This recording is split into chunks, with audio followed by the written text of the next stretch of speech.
Este es el espacio donde se generan las ideas, el espacio donde surgen las conversaciones. Aquí generamos análisis, investigación y tenemos como tarea darlo a conocer a la comunidad fronteriza. En este momento hacemos enlace.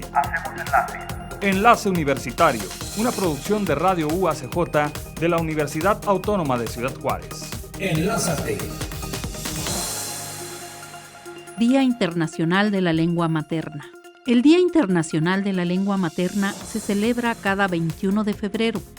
Esta fecha fue proclamada por la UNESCO en 1999 con el propósito de promover la diversidad lingüística y cultural en el mundo, así como fomentar el respeto y la preservación de todas las lenguas. La lengua materna es el primer idioma que una persona aprende en su hogar. Es la lengua con la que comenzamos a comunicarnos, a expresar emociones y a comprender nuestro entorno. A través de ella, también heredamos tradiciones, conocimientos y valores culturales que forman parte de nuestra identidad. En la actualidad existen más de 7,000 lenguas en el mundo. Sin embargo, muchas de ellas están en peligro de desaparecer. Cuando una lengua deja de hablarse, no solo se pierde un medio de comunicación, sino también una parte importante de la historia, la cultura y los saberes de una comunidad. La celebración de este día busca crear conciencia sobre la importancia de proteger las lenguas, especialmente aquellas que pertenecen a pueblos indígenas o comunidades minoritarias. Promover el uso y la enseñanza de la lengua materna contribuye a fortalecer la identidad cultural y a construir sociedades más inclusivas y respetuosas. En conclusión, el Día Internacional de la Lengua Materna nos invita a valorar nuestro idioma, respetar la diversidad lingüística y reconocer que cada lengua representa una forma única de ver y entender el mundo. Bienvenidos a Enlace Universitario, les saluda Elizabeth Weckman desde Radio UACJ. Este 21 de febrero se celebra el Día Internacional de la Lengua Materna y acabamos de escuchar una cápsula informativa con la voz de nuestra compañera Adriana Rascón. Y bueno, pues gracias por acompañarnos en una emisión más de Enlace Universitario. A continuación vamos a escuchar información muy importante en el programa de A Tu Salud. Estuvo con nosotros el doctor Luis Casanova Cardiel, quien es infectólogo y docente en el Instituto de Ciencias Biomédicas. Y con él estuvimos platicando acerca del sarampión y la importancia de las vacunas. Vamos a escucharlo. Pues aclarar y resolver en la medida de lo posible las dudas de la población, porque he oído que anda preocupada la gente, las enfermeras me preguntan si hay que vacunarse. Y pues sí, en esta ciudad ya pasó este brote, que hubieron muchos casos en Texas, fue el estado donde más hubo, y de esa misma epidemia hubieron casos aquí en Ciudad Juárez, un fallecimiento. Entonces la gente que tenga entre 10 y 49 años y todos los niños son los que deben vacunarse. Muy bien, y para entrar un poco más en el contexto de este virus, ¿cómo se define, cómo se identifica el sarampión? Bueno, el sarampión es una infección viral. El virus del sarampión es cosmopolita, está en todos lados, pero la vacunación reduce mucho la aparición de enfermedad. Entonces esta infección viral en ocasiones es grave. En todas las infecciones virales, la tercera parte se lo convierte sin síntomas. Esto quiere decir que ni cuenta nos damos de la infección y la gente desarrolla protección. Y una tercera parte puede que tenga una enfermedad sintomática y es donde puede haber complicaciones. Estas complicaciones son muy variadas. En adultos jóvenes y en adultos mayores suelen ser graves y a veces mortales. Puede dar neumonitis, da una neumonía muy importante, da hepatitis y puede dar encefalitis, que generalmente es lo que causa la muerte que la muerte es como el 1% de todos los casos, así que es muy, muy baja. Muy bien, ¿y estas complicaciones comúnmente son en las personas sin vacuna o también vacunados puede suceder? No, yo creo que son fundamentalmente en la gente que no tiene vacunas. La gente que está vacunada pues ya tiene una respuesta y esta respuesta protege contra posibles complicaciones, porque en el momento en que llega el virus se despierta la respuesta ahí que está de memoria y ya disminuye la posibilidad de complicaciones. Así que sí, fundamentalmente en gente no vacunada.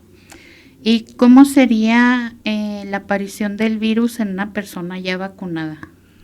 Generalmente daría una poca fiebre, poca cefalea, dolor de cabeza, un poco de ataque al estado general, y en el caso de la gente que no está vacunada pues puede haber mucha fiebre, mucha cefalea, mucho ataque al estado general. Es un virus que produce fiebre y la fiebre a veces produce daño muscular. La interleucina 1 es una sustancia que provoca daño en el músculo y da muchos dolores musculares. Muy bien. ¿Y es necesario acudir al médico o se atienden los síntomas en casa? Sí es necesario acudir al médico fundamentalmente para hacer el diagnóstico, y siempre es preferible saber qué se está tratando y qué enfermedad, porque en los casos graves el diagnóstico diferencial puede ser muy amplio. Entonces, si un médico que ya haya visto casos de sarampión revisa al paciente y encuentra datos de gravedad, pues puede que hospitalice a la gente. Generalmente, como decía hace un momento, la gran parte de la población cursa asintomática. Solamente pocos síntomas, solamente en casos graves hay complicaciones. Ok, ¿y tiene una edad en la que sea común que dé el sarampión, que pues se infecten más? Es en la población infantil, y la epidemia que ocurrió en 1989-90 afectó muchos grupos de edad, fundamentalmente población infantil, que no se complicó, pero en esa epidemia hubo mucho en adulto joven, gente que tiene entre 15 30 años, ahí sí afectó un poco más. Muy bien, y bueno, hemos hablado de este virus, pero no hemos hablado de cómo se transmite. El virus está en el ambiente y se transmite por secreciones orales y bronquiales. Cuando la gente estornuda, cuando la gente tose, es posible que disemine el virus, y como había dicho hace un momento, es muy contagioso. Entonces anda en el ambiente todo el tiempo y se adquiere por vía aérea. Muy bien, por eso es que cuando se complica es que da neumonía. Sí, fundamentalmente es neumonía. Se complica de muchas formas, pero la principal sería neumonitis o neumonía en este caso. ¿Y a usted le ha tocado ver pacientes que en algún momento se haya complicado y hayan salido del virus? Sí, muchísimos. Le decía, en 1989-90 me tocó la epidemia en la Ciudad de México, y la mayor parte de la gente se curó sin secuelas, pero solamente hubieron 3 defunciones en una serie como de 200 pacientes, así que le decía que la mortalidad es del 1 a 3%. Siempre que se muere alguien joven, pues es algo dramático. En la edad adulto mayor es difícil, muy difícil que haya sarampión grave, pero en la gente que no está vacunada o que no tuvo buena respuesta a la vacunación, las infecciones suelen ser graves y rara vez, pero puede presentarse la muerte. Muy bien. Y hablando un poquito de esta protección de la vacuna, leyendo ahí un poco de información, se le llama triple, ¿no? Porque contiene protección para sarampión, rubiola y paperas. Ajá. Sí. ¿Y cómo nos podría explicar qué hace esta vacuna? ¿Cómo funciona? Esta vacuna es la MMR que es measles de sarampión, mumps de parotiditis y R de rubiola. Entonces son antígenos virales que son partículas del virus, que no son, o virus atenuados que no son totalmente infectantes, pero despiertan una respuesta inmune. Entonces cuando se pone esa triple vacuna, la gente está protegida contra rubiola, contra parotiditis, el virus de la parotiditis, y contra sarampión.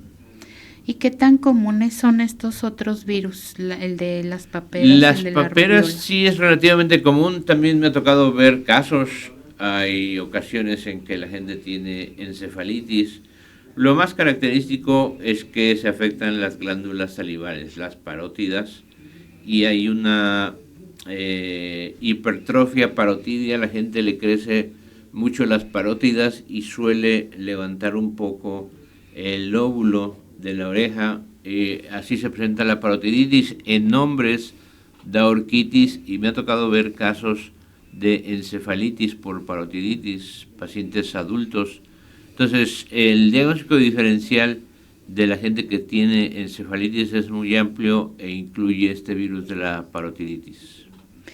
Siempre presenta inflamación de estas glándulas. Siempre se presenta inflamación de las glándulas parótidas, por eso se llama el virus de la parotiditis o paperas que le llaman. ¿Y cómo se transmite? También se transmite por vía aérea y por contacto con fomites, con objetos contaminados. Muy bien. ¿Tiene larga vida de duración el virus en objetos? Sí, generalmente 2 a 6 horas. Entonces, en esta temporada, todo el tiempo habría que estarse lavando las manos antes y después de ir a sitios públicos. Uno que es personal de la salud debe lavarse las manos antes y después de revisar a cada paciente, pero sí es una buena medida lavarse las manos y evitar tocarse las mucosas, ya sea oral, nasal o conjuntival, porque también puede ser entrada del virus. Entonces, las medidas de higiene siempre son importantes. Muy bien, ¿y cómo nos describiría la rubiola? La rubiola es una enfermedad viral bastante común, es una enfermedad exantemática que da en los niños. La rubiola, el peligro es en la gente embarazada que no ha tenido contacto con rubiola. Rubiola suele provocar muchas malformaciones fetales, da una enfermedad de rubiola fetal que ocasiona muchos problemas. Es una causa para aborto en el primer trimestre del embarazo. Si se presenta esta infección, es posible que el niño sufra estas complicaciones de rubiola. Por eso, si alguien está embarazado y hay rubiola en la familia, pues no debe tener contacto. Si la gente ya sabe que tiene anticuerpos contra rubiola, pues puede estar como protegida, porque el problema ahí es la gente que no ha tenido contacto con rubiola. Entonces, las mujeres embarazadas deberían, en sentido estricto, realizarse en una serología contra rubiola, y si ya tiene protección, pues no hay problema. Pero si no tiene anticuerpos contra rubiola, pues es potencial que pueda contagiarse el producto. Estás escuchando Radio UACJ. En la Universidad Autónoma de Ciudad Juárez tenemos la más grande oferta académica de la región. Ingresa a www.uacj.mx y obtén tu ficha para el semestre agosto-diciembre 2026. Tienes hasta el 4 de marzo. Puedes solicitar en 2 carreras. Entrega de fichas para el semestre agosto-diciembre 2026. Ingresa a www.uacj.mx. Tienes hasta el 4 de marzo. UACJ. Inspira el futuro.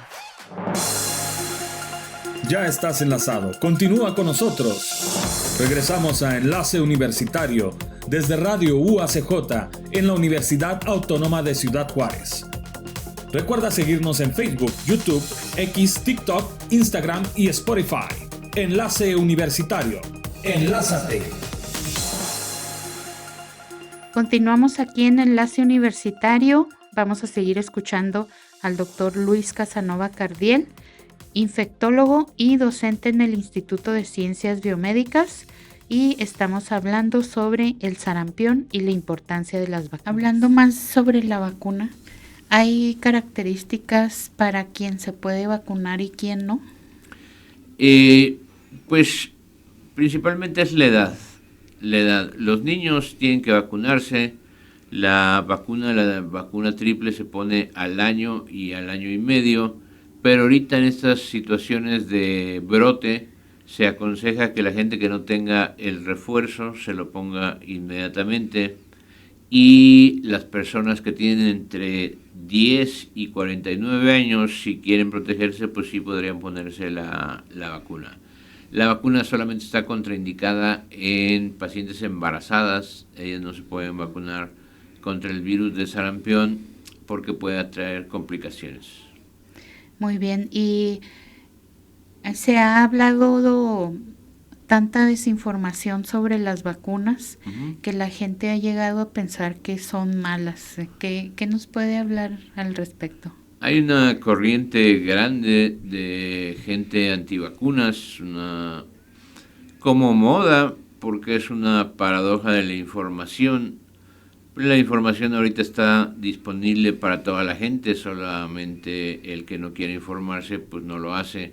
Pero esta información a veces como que toma vertientes de mentira, y en este caso las vacunas son un ejemplo. Hay mucha gente que es antivacunas. Aquí en México no he visto tanto este fenómeno, pero en Estados Unidos sí hay mucha gente antivacunas. Hay poblaciones como los Amish, que son enemigos de las vacunas. Hay una corriente antivacunas en la población. Estos fenómenos de nacionalismo que hay ahora muy acendrados, pues la gente es muy reacia y hay como una batalla contra la ciencia. Eso es un problema actual que quién sabe cuándo se acabe. La forma en que se ha desarrollado la medicina y la investigación en general es como ahorita denostada por la gente que está en el poder. Debe haber un trasfondo económico ahí que desconocemos, pero es innegable que la ciencia y la medicina dio avances muy importantes. En el pasado, la gente que vivía 50, 60 años era rara y se ha aumentado la esperanza de vida, fundamentalmente por las vacunas, porque las infecciones virales mataban a muchos niños. Todos oíamos historias, bueno, la gente que tenemos 60, 70 años, oía historias de hermanos de nuestros padres que fallecían en la infancia por diarrea, que fallecían por una gripa y por neumonía. Esa fue la etapa prevacunal. Ya después la ayuda que dieron las vacunas para alargar sobrevida y dar salud es innegable, así que es irracional esta corriente antivacunas, a pesar de que está muy extendida, y casi siempre que ve uno pacientes de Texas, les pregunta a uno si se vacunó y dicen no, por supuesto que no. Entonces sí, es muy generalizada. En México hay muy buena respuesta. Lo que vimos en COVID fue un ejemplo de participación social, tanto de la gente que aplicaba las vacunas como de la gente que acudía a ponérselas. Muy buena disposición social. Sí hay antivacunas, pero es más bien raro en nuestra población, lo cual es bueno. Es mínimo, ¿no? Sí, yo creo que es muy poquito. Ajá. De hecho, para la entrevista estuve ahí leyendo algunos datos. Comentaban que alrededor del año 2000 se declaró en Estados Unidos el sarampión, no sé si se le llama erradicado, pero al menos controlado, ¿no? Sí, libre de contagios. Ajá. Y se dice que por este pensamiento antivacunas es que ha resurgido los contagios. Así es. Hay varias razones por las cuales la gente no se vacuna, pero generalmente es desinformación. Y le comentaba, hay un odio fuerte contra la gente que piensa. La gente que piensa tal vez tuvo mucho poderío económico y poderío en la toma de decisiones sobre cuestiones como cerrar escuelas y cerrar comercios, entonces eso tuvo impacto, pero yo creo que es innegable que las vacunas sirven.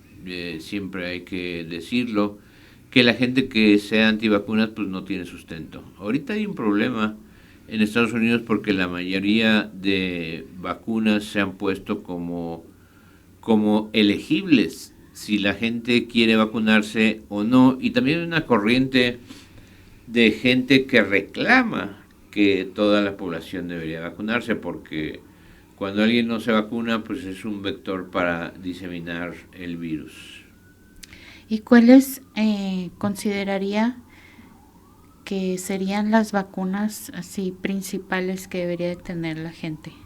Pues las vacunas de la Cartilla Nacional de Vacunación son importantes, esta triple, y en adultos hay que vacunarse contra influenza cada año y contra COVID. La gente que no esté vacunada contra COVID tiene que vacunarse. En lo personal no recomiendo mucho la revacunación porque ya todos estuvimos en contacto y eso ya protege. Pero las vacunas obligadas en gente depende mucho de la edad y del contexto. Por ejemplo, en diabéticos arriba de 60 años también debe incluirse la vacuna anti-neumococo. Hay otras vacunas como por ejemplo la del herpes zóster que yo no recomiendo mucho, que esa sí es como una estrategia de mercadotecnia, la recomiendan mucho y han aducido que hasta reduce la demencia, lo cual no creo mucho. Pero también obedece mucho a cuestiones económicas. La medicina en Estados Unidos no avanzaría sin tanta inversión económica y sin tantos dividendos que deja. O sea, la ciencia, desgraciadamente, se ha visto aparejada con la cuestión económica, con el tener ganancias. En nuestras sociedades, que es una medicina más social, pues no es tanto el interés económico, pero eso sí es muy presente en Estados Unidos. De hecho, debe ser una de las causas por lo que los grupos de poder quieren afectar a esta fuerza médica, que ahorita están como vilipendiadas en Estados Unidos. La gente que es experta en vacunas, pues está como de capa caída ahorita, y la gente que dirige la salud en Estados Unidos, pues es evidente su desconocimiento y su torpeza en muchas decisiones. Y cómo cómo al menos aquí en nuestra región, cómo nos llega a afectar esta cercanía, ¿no? Yo creo que sí afecta porque como que se hacen modas, hay una como enajenación colectiva.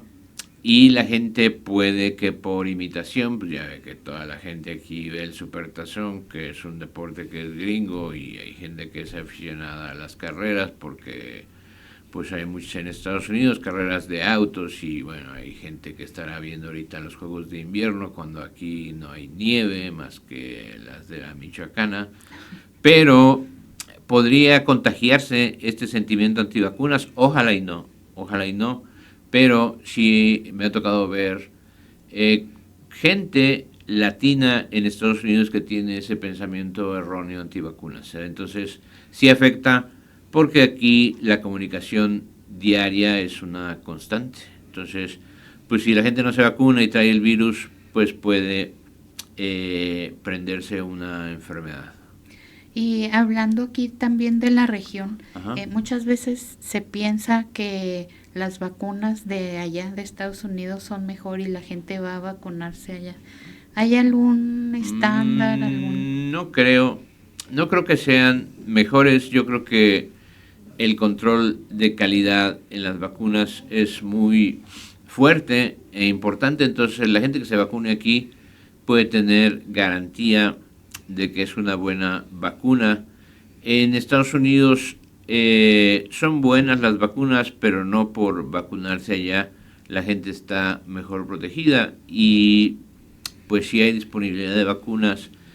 A veces hay como un interés económico de aquí de médicos locales que venden vacunas. Yo en lo personal no vendo vacunas porque pues no soy vende vacunas, pero sí hay mucha gente que vende vacunas y las vende carísimas. Vacunas que cuestan $20 las venden en 2,000, 4,000 pesos, pero bueno, cada quien, como dicen, es un país libre y hay mucho pie para que la gente abuse. Pero en general aquí las vacunas en el medio privado son muy caras por esta cuestión de ganarle. Pero no, yo creo que sería igual vacunarse aquí que en El Paso, no veo una diferencia grande. Muy bien, y muchas veces pensamos en las vacunas solo para niños, y ahorita nos mencionaba que también hay para adultos mayores. Sí. ¿Nos puede otra vez recordar cuáles son para adultos? Para toda la población, niños y adultos, vacunación para influenza, y uno tiene esa frase que dice: a finales de octubre o antes del Día de Muertos hay que ponerse la vacuna contra influenza, porque la influenza también se complica y mata. Entonces esa vacuna es obligada anual. La gente que no tenga vacuna contra COVID debe ponerse vacuna contra COVID. Los que ya están vacunados no es necesario. Y la otra sería la vacuna antineumococo en la gente que tiene más de 60 años o que tenga diabetes, porque la neumonía le llamaba Sir William Osler, que es el padre de la medicina interna, le llamaba el capitán de la muerte. Entonces por eso en muchos inviernos hay mucha neumonía en ancianos y los mata. Entonces si la gente tiene posibilidad y hay el recurso en los sistemas de salud pública, hay el recurso de vacuna antineumococo. Muy bien. Bueno, para ir cerrando esta entrevista, doctor, déjenos un mensaje, una recomendación para cuidar nuestra salud. Siempre comento que una alimentación sana es fundamental y no estarse aplicando dexametasona. Eso es una irracionalidad. Dexametasona para una gripe de un día, que es una cuestión muy generalizada. Entonces, las gripas y las diarreas no requieren ningún tratamiento. Entonces, además de una alimentación sana, hay que evitar inyectarse sustancias que no tienen sentido. Entonces, si la gente tiene una alimentación saludable, sí hay molestias de la enfermedad, pero estas pasarán. También siempre es recomendable ejercicio físico, caminar cuando menos 20 minutos diario, y eso es fundamental, y tener medio buena disposición. La gente que se deprime, muchos fenómenos de depresión en esta sociedad también está asociada a la depresión, a defensas bajas. Entonces la gente debe tener como cierta alegría de vivir, no pesar de vivir, que eso es medio común. Son tiempos difíciles donde hay mucha desesperanza en el vivir. Entonces mantener actitud positiva lo más posible. Muy bien, pues aquí está el doctor Luis Casanova Cardiel, que nos trajo información sobre el sarampión, las vacunas y tocamos algunas otras enfermedades aquí. Estás escuchando Radio UACJ. En la Universidad Autónoma de Ciudad Juárez tenemos la más grande oferta académica de la región. Ingresa a www.uacj.mx y obtén tu ficha para el semestre agosto-diciembre 2026. Tienes hasta el 4 de marzo. Puedes solicitar en 2 carreras. Entrega de fichas para el semestre agosto-diciembre 2026. Ingresa a www.uacj.mx. Tienes hasta el 4 de marzo. UACJ. Inspira el futuro. Ya estás enlazado. Continúa con nosotros. Regresamos a Enlace Universitario desde Radio UACJ en la Universidad Autónoma de Ciudad Juárez. Recuerda seguirnos en Facebook, YouTube, X, TikTok, Instagram y Spotify. Enlace Universitario. Enlázate. Regresamos aquí en Enlace Universitario A continuación vamos a escuchar a Lourdes Ortiz en una entrevista con la doctora Sandra Iliana Cadena Flores, profesora investigadora en el Instituto de Arquitectura, Diseño y Arte, hablando sobre el libro Composición Tipográfica y Libro Arte. Doctora, me gustaría iniciar por la base del título y de los términos. ¿Qué es la tipografía? Bueno, pues la tipografía, como todos sabemos, es un medio de comunicación el cual tiene una historia desde los principios de las civilizaciones con registros pictográficos en su inicio y a través del tiempo se fue transformando en signos específicos de comunicación ya codificados. Esta evolución también nos marca en el tiempo diferentes tipos de representación. Nosotros comúnmente lo utilizamos en nuestro medio de comunicación escrito, es la manera en que nosotros aprendemos a escribir y demás, pero los principales registros es a través de la quirografía, ¿sí? De los trazos de la mano hacia un soporte diverso que históricamente pues, fue piedra o barro, por ejemplo. Posteriormente viene ahí denominada como quirografía, viene que es relevante a nivel global o internacional, el término imprenta, ¿no? El establecimiento de la imprenta con el uso de tipos móviles. Es donde ya se hacía ya con una disposición de las letras bien estructurada, definida y grupos con estilos de letra específicos, trabajados ya por un editor, ya con mucho más conciencia de lo que es el libro. Estoy hablando de un salto muy significativo, ¿no? Pero nosotros tenemos esta referencia como en algo mucho más común o estamos más familiarizados con la imprenta, por ejemplo. Uh-huh. Pero en sí, el término tipografía, desde sus inicios, ahí es un sinónimo de imprenta, del mecanismo de impresión a través del tipo móvil, ¿sí? Y tenemos como su representante o el simbolismo de Gutenberg. Entonces, a esto le llamamos tipografía también. Pasan los años, los siglos y pues vamos en esta continua evolución y llega el medio digital, las computadoras. Entonces, el término que actualmente se utiliza o es más común, pues es tipografía. Y tipografía en sí, si nos vamos a estas clasificaciones, es única y exclusivamente las letras de las cuales nosotros hacemos uso dentro de un medio digital, como la computadora. Correcto. Y el otro término, libro arte, es lo mismo que libro de artista, ¿y a qué se refiere? Bueno, el otro concepto es un área dentro del arte, así como la pintura, como la poesía y demás. Este medio de comunicación creativo, medio de comunicación de expresión emocional también, tiene también una larga historia. Sin embargo, el concepto es prácticamente nuevo, por así decirlo, es muy cercano a nuestra época.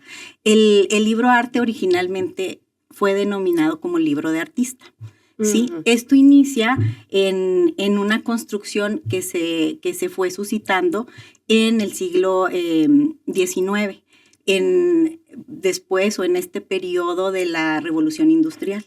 La Revolución Industrial, bueno, pues vino a dar una propuesta de mecanización. Entonces, las artes gráficas, el trabajo cuidadoso, el tejido minucioso de los elementos que conforman las artes del libro o el arte librario, por así decirlo, se lo desplazó de cierta manera y la producción en masa, bueno, pues también sabemos o podemos deducir que no tenía el mismo cuidado que el trabajo artesanal en el libro. Entonces, el libro arte surge dentro de las artes gráficas, pero en diferentes áreas de expresión. Por ejemplo, la literatura surge y la poesía visual, que nosotros si hablamos de un libro tradicional de literatura, ¿no? Del autor que a nosotros nos guste, estamos muy familiarizados o lo podemos visualizar, aunque ni siquiera lo conozcamos, cómo vienen las páginas interiores del libro, más allá de su diseño exterior. Uh-huh. Sí, están basadas en un formato editorial, una unificación de estilos de letra, de título, subtítulo, o sea, hay toda una planeación de este libro. Aquí en la poesía empieza a suscitar nuevas propuestas, donde el texto empieza a ser más dinámico. Entonces empiezan a jugar con el espacio de la página y surgen los caligramas. ¿Sí? En estos, el texto, en algunas de las veces, estaba escrito con quirografía. Quirografía, vuelvo al concepto, escrito de puño y letra, ¿no? Entonces, el caligrama formaba paisajes o formaba una flor, un concepto específico, pero ya el poema ya iba relacionando la imagen con el texto. Sí, era esta cierta simbiosis de que lo que yo estoy viendo me refleja lo que yo también puedo estar leyendo. Sí, sin embargo, esta transición del libro ahí fue con los poetas y a la par de las circunstancias sociopolíticas con la revolución industrial, se empiezan a crear libros con este cuidado artesanal, con esa intención de seguir manteniendo la calidad del artista, la esencia en sí del libro arte, ¿no? Bueno, ahí todavía no se denominaba así, pero la esencia en sí de las artes gráficas como tal. Entonces, el libro arte es un libro hecho, propuesto, creado y conformado por artistas. Colaboraban 3 personajes en esa época principalmente. Era el poeta, con el contenido literario, el artista, como Matisse, Miró, por ejemplo, Picasso. Podemos encontrar obras de libro arte o libro de artista en las que ellos participaron. Y el editor, ¿sí? Entonces, estos 3 personajes conformaban estas piezas artísticas. ¿Y cuál era la tarea del editor en esta? El editor, pues, hacer la conformación, como la integración de los elementos artísticos y generar una propuesta más visual en una construcción material artesanal, o sea, costura, definir un formato. También el libro arte ofrece una diversidad, más allá de una diversidad de la imagen, del trabajo del espacio, una diversidad de formatos. Porque el libro arte, su origen, como su nombre lo indica, ¿no? Libro, nos remite al libro tradicional, como el que comentaba ahorita de la literatura. Pero, en este caso, el libro arte tiene ya diferentes facetas. Entonces, en esas diferencias surgen diferentes formatos, que puede ser el mismo formato que nosotros utilizamos, el que vas hojeando, que este sería un formato. El antecedente de este formato de ir hojeando es el códice, ¿sí? El códice es un lienzo, un pliego que estaba doblado en 8 partes. Así como yo siempre hago mención, o en alguna clase o en algún espacio, como anteriormente que había pósters, o los pósters que te dan de las películas en el cine venían doblados y eran 8 piezas, lo vas desplegando y hace esta misma función del desdoblamiento, ¿no? Para ir conociendo el interior del libro. Entonces, ese puede ser un formato. Otro formato puede ser de acordeón, o sea, el libro plegado. Otro puede ser láminas. Y ahí ya hay otras categorías que entra, por ejemplo, una caja contenedora. En esas categorías, por ejemplo, podríamos hablar o remitirnos a la propuesta o a la obra de La caja verde de Duchamp. Esta caja es como tal una caja verde que contiene son bastantes imágenes, registros, proyecciones, interpretaciones de todo el proceso creativo que llevó Duchamp, un artista conceptual y sumamente adelantado, ¿no? Para su época, porque estamos hablando en el periodo de las vanguardias y vivió después de mediados del siglo XX. Entonces, él en esa caja contiene todos los registros de su obra, El Gran Vidrio. Entonces, él decía, la intención aquí era que se pudieran valorar o visualizar las 2 obras en conjunto. O sea, tú estás viendo la pieza del Gran Vidrio, es una obra también con dimensiones significativas, y al mismo tiempo tú acá vas encontrando registros y vas buscando, pero en esos registros podría haber una ilustración, un texto, una servilleta. no tienen un orden ese contenido. Entonces tú vas leyendo de manera interpretativa, o sea, lo que ves aquí, cómo lo ubicas acá, o sea, vas también haciendo ese discernimiento interno, que es donde él integra ahí o nos ofrece este sentido mayormente conceptual, en ese caso. Gracias. Estamos hablando con Sandra Ileana Cadena Flores, que nos viene a hablar de del libro Composición Tipográfica y Libro Arte entre narrativas tipográficas y la contención de la memoria. Pero antes de empezar en este libro, seguimos hablando del libro arte, seguimos hablando de la tipografía, y en este mundo ya de pantallas totalmente virtual, ¿cuál es la función o la importancia o la relevancia de tanto la tipografía, que la vemos integrada en nuestras historias, en los TikToks? Ahí nos da a elegir ya una tipografía. ¿Esto se sigue considerando arte? Y del libro arte, la importancia, la relevancia del libro de artista, que yo creo que ya es como una resistencia, ¿no? De los mismos artistas, igual ante este mundo, esta era digital. Sí, bueno, ahí la tipografía, desde sus orígenes, conforme se estableció el alfabeto, al menos el alfabeto occidental, con la estructura como la que más identificamos nosotros es, por ejemplo, la Times New Roman, que es una tipografía que podemos encontrar en cualquiera de nuestras computadoras. Y académica totalmente, ¿no? Académica totalmente, porque también es una tipografía que presenta remates en su estructura. Los remates son las serifas o los piquitos que tiene donde termina la letra. Sí, esas son conexiones que te ayudan a tener una mayor fluidez en la lectura, es más fácil de identificar, pero asimismo es una tipografía que define el texto. Esa está diseñada específicamente para texto. En ese afán, las tipografías tienen una función. Esa función la determina el diseñador, el tipógrafo. Sin embargo, nosotros los usuarios, ya cuando tú la tomas, es de acuerdo a si hay cierto conocimiento de diseño editorial y tu formación es esta, o estás más integrado con las letras, sí podemos nosotros determinar las características, ¿no?, en su estructura. Estás escuchando Radio UACJ. En la Universidad Autónoma de Ciudad Juárez tenemos la más grande oferta académica de la región. Ingresa a www.uacj.mx y obtén tu ficha para el semestre agosto-diciembre 2026. Tienes hasta el 4 de marzo. Puedes solicitar en 2 carreras. Entrega de fichas para el semestre agosto-diciembre 2026. Ingresa a www.uacj.mx. Tienes hasta el 4 de marzo. UACJ. Inspira el futuro.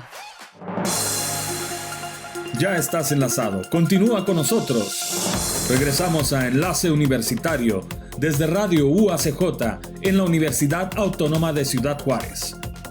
Recuerda seguirnos en Facebook, YouTube, X, TikTok, Instagram y Spotify. Enlace Universitario. Enlázate.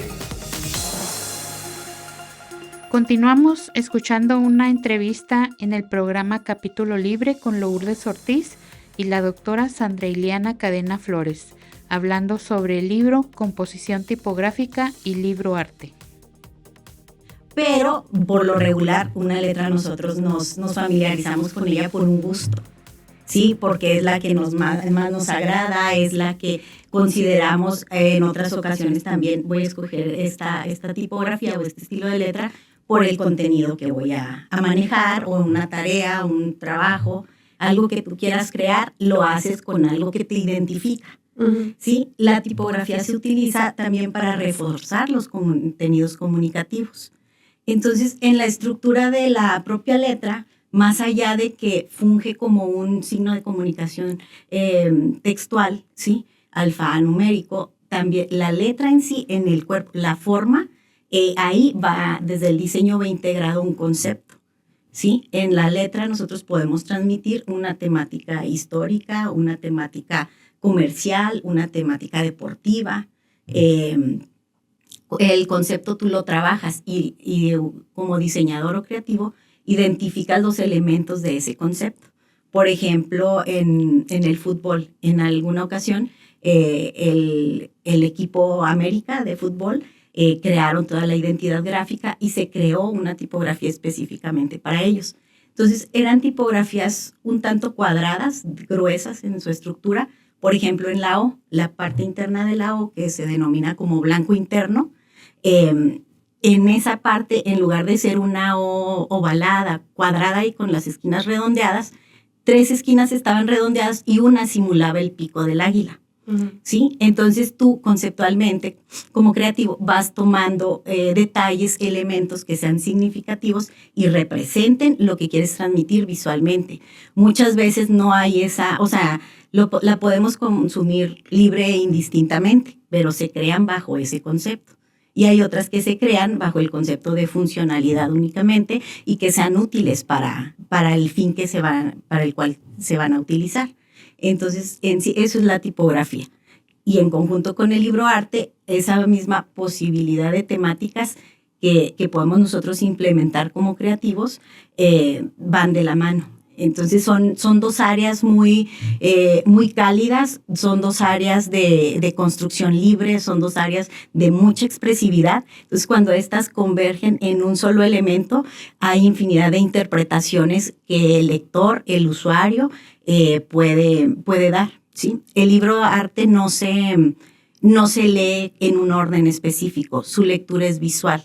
Entonces tú vas interpretando el cuerpo de la pieza desde diferentes ángulos, a menos que haya una instrucción determinada de cómo abordarlo, porque también es parte de esta creación conceptual, ¿no?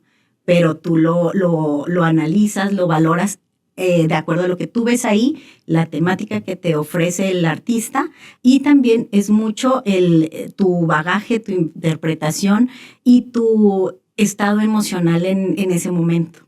Porque mucho del libroarte también es que hace esta conservación o mantiene viva la remembranza o este ejercicio de memoria. Y nosotros los individuos, los seres humanos, somos memoria. O sea, tú eres lo que eres por todo lo que has sido, ¿sí? Entonces, el libroarte puede expresar esos recuerdos, esa memoria de un suceso, de una trayectoria, de un periodo.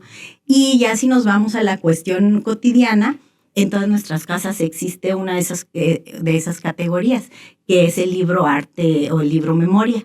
Y todos tenemos un álbum anteriormente, ¿no? Ahora, pues, nuestro álbum es el celular, pero aquellos álbumes donde estaba la fotografía borrosa, porque no había digital, entonces hay unas fotografías buenas, hay otras no tan buenas, pero es parte de esa dinámica familiar y de esos recuerdos y de que tú no sabías si ibas a salir completo o ibas a salir a la mitad. Entonces, todas esas interpretaciones culturales, sociales también, están contenidas en nuestra casa. Sí, esas piezas que son historia familiar, muchas veces están en casa de la abuela o están en casa de tu mamá, por ejemplo, porque vas conservando, pero el tiempo nos va ganando siempre y nosotros vamos adquiriendo otros recursos. Ahora también pues está lo digital y el libroarte como tal también ha trascendido a lo digital. Entonces, parte de esas dinámicas, por ejemplo, los catálogos que podemos ver, podemos hojear libros digitalmente, ¿sí? Entonces, esa es otra. Y ahorita, retomando el concepto del libro de artista, se da en esa época, en los principios del siglo XX, finales y principios del siglo XX, y el concepto libroarte es un concepto mucho más actual, establecido en los 90 aproximadamente por Viviana Crespo. Es una investigadora de la Universidad de Barcelona actualmente y genera mucho material visual y análisis de las artes gráficas en esta línea, en la cual ella se dio a la tarea de analizar todo lo que era la temática del libroarte y hacer una clasificación, porque ya ha sido tan variada en el tiempo que había que hacer denominaciones y aún así ahí también todavía hay otras variables, ¿no? Que se conjugan o distan del origen, pero ella fue quien ofreció esa clasificación y es algo muy valioso para los que actualmente trabajamos esta área. Bien, estamos llegando al final de Enlace Universitario. A continuación vamos a escuchar una serie de eventos y actividades que están por realizarse dentro de la Universidad Autónoma de Ciudad Juárez. Vamos a escucharlas. Vamos directo con la información para los creativos. Si lo tuyo es la pluma, la convocatoria Voces al Sol 2026 ya está abierta. Puedes participar con ensayo, poesía o cuento. Tienes hasta el 16 de marzo para enviar tus textos. Los resultados se publicarán el 23 de abril y para más detalles escriban al correo masalaza@uacj.mx. No dejes pasar esta oportunidad. Y hablando de publicaciones, recuerden que la convocatoria anual de publicaciones 2026 también está recibiendo propuestas de los distintos institutos. El primer periodo de recepción se cierra este 10 de marzo. Un aviso importante para los que aún no tienen su credencial: el periodo de solicitud está vigente. Tienen del 9 al 28 de febrero para tramitarla en línea a través de Tu Información en Línea. Si ya la tramitaron en periodos anteriores, es decir, durante el 2025, ya pueden pasar a recogerla a las oficinas de la Dirección General de Bienestar Universitario, en el edificio de Rectoría. La UACJ te dice: bienvenido, sé parte de algo más grande. Si andan por el Yada, no olviden visitar la exposición itinerante Nuestros Íconos, del artista Francisco Javier Rodríguez. Son más de 20 cuadros increíbles exhibidos en la biblioteca Otto Campbell, que estará disponible hasta el 10 de marzo. Este fin de semana hay béisbol del bueno. Los indios reciben al Cetis Mexicali en el complejo deportivo UACJ. La cita es este 21 de febrero a la 1 p.m. y el domingo 22 a las 11 a.m. Vayamos a apoyar a nuestros deportistas. Y para los pequeños, les recordamos que ya inició la Escuelita Formativa de Fútbol Indios UACJ. Entrenan martes, miércoles y jueves de 4 a 6 de la tarde. Si conocen a alguien entre 12 y 17 años interesados en ingresar, manden un correo a samantha.estrada@uacj.mx. Para cerrar el fin de semana con conocimiento, este sábado 21 de febrero tenemos Sábados en la Ciencia. El licenciado Omar Salvador Vázquez nos hablará sobre por qué la ciencia prehispánica era más cool de lo que creemos. La cita es a la 1:30 p.m. en la sala de cine 3D de La Rodadora. La entrada es libre, pero hay cupo limitado, así que lleguen temprano. Ahora sí hemos llegado al final de Enlace Universitario, gracias a Alberto Pérez, quien fue la voz de la agenda universitaria, y agradezco también a todo el equipo de radio por hacer posible estas transmisiones: Adriana Rascón, Alberto Pérez, Gilberto Valtierra, Ramón Morales, César Ríos, y se despide de ustedes Elizabeth Weckman. Espero que pasen un bonito fin de semana y nos escuchamos la próxima. A partir de este momento, terminamos nuestro enlace, Enlace Universitario. Esta fue una producción de la Dirección General de Comunicación Universitaria de la Universidad Autónoma de Ciudad Juárez. Síguenos en nuestras plataformas digitales.